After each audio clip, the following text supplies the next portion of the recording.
7 divers, 14 eyes trained on the inhabitants of Gray's Reef. It was good relief, but we only did like a tight area. So These volunteer experts are diving on the sanctuary 24 times over the course of 8 days, using their experience and training to estimate how many types of fish are here, how big those fish are, and how numerous. All important indicators of the health of the fish populations. Neutral, dive.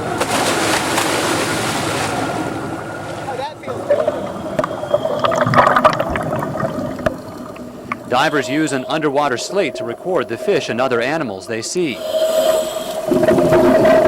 Almaco jacks, amberjacks, gray triggers, Spanish mackerel, sheep's head.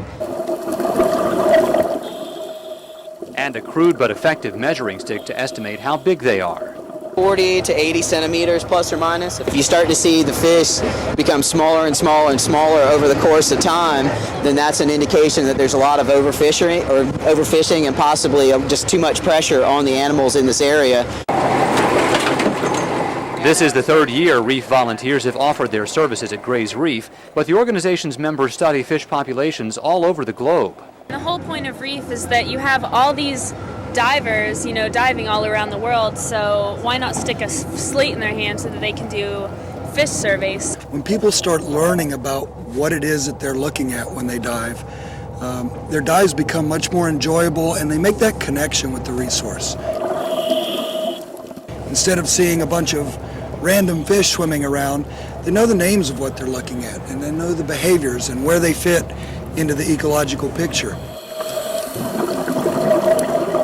And what does the picture show at Gray's Reef? 3rd-year participant Scott Fowler is pleased with what he's seen. Big fish as well as thousands of little ones. In fact, sometimes it's difficult to see other fish. If you can imagine a shimmering silver curtain right in front of you.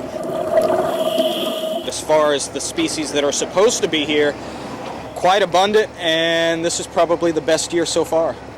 And that's good news, not just for divers and fishermen, but for all of us, since the health of the ocean affects the health of our planet for years to come.